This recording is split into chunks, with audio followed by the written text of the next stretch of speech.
Our foremost duty is to ensure that electricity rates are just, reasonable, and reflective of true costs. We will base our decisions on rigorous analysis, accurate data, and meaningful stakeholder consultations, always prioritizing the welfare of electricity consumers. Sisiguraduhing patas ang singil sa kuryente. Ito ang isa sa tiniyak ni Attorney Francis Saturnino Juan bilang bagong chairperson ng Energy Regulatory Commission o ERC. Sa ilalim ng kanyang panunungkulan, pangunahing target ng opisyal ang panatilihing abot kaya at tama ang singil sa kuryente sa lahat. Dagdag nito, natitiyakin niya ang masusing pagsusuri sa datos na may kinalaman sa operasyon ng ahensya at makikipag-ugnayan sa mga stakeholder para unahin ang kapakanan ng mga consumer. Binitawan ko kanina yung katanungan dapat na lagi naming isa sa isip sa tuwing kami ay magdidesisyon. Ito bang desisyon na ito, ultimately, will this be for the best interest of the consumer? And what is for the best interest of the consumer? It is ensuring reliable electricity, affordable electricity. Gayunman, ayon kay Attorney Juan, hindi isang madaling proseso ang pagpapababa sa singil sa kuryente.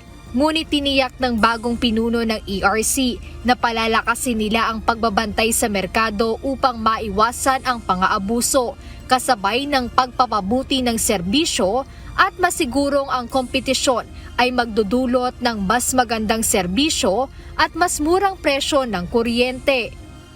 We cannot promise automatically overnight that we'll have power rates.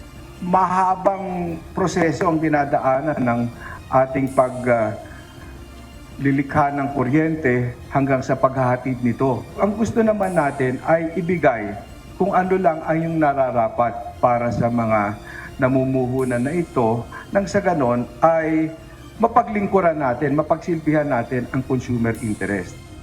Bukod dito, planong pabilisin din ng ERC ang rate reset o ang pag-aaral at pag-aayos ng kanilang ginagawa sa pagsingil ng power companies tulad ng National Grid Corporation of the Philippines o NGCP at mga distribution utility gaya ng Meralco. Ayon kay Attorney Juan, kung mapatunayang mayroong sobrang singil, ay maaari itong ibalik o i-refund.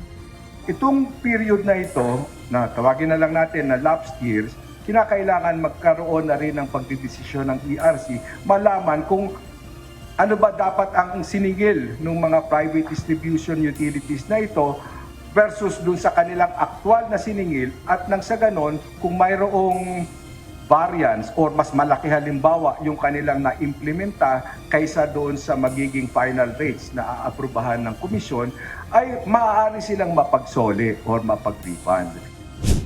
Isa rin sa target ng ERC ngayon ay magkaroon ng mas maraming investment upang mas dumami rin ang supply at magkaroon ng mas magandang serbisyo na magreresulta sa mas murang singil sa kuryente.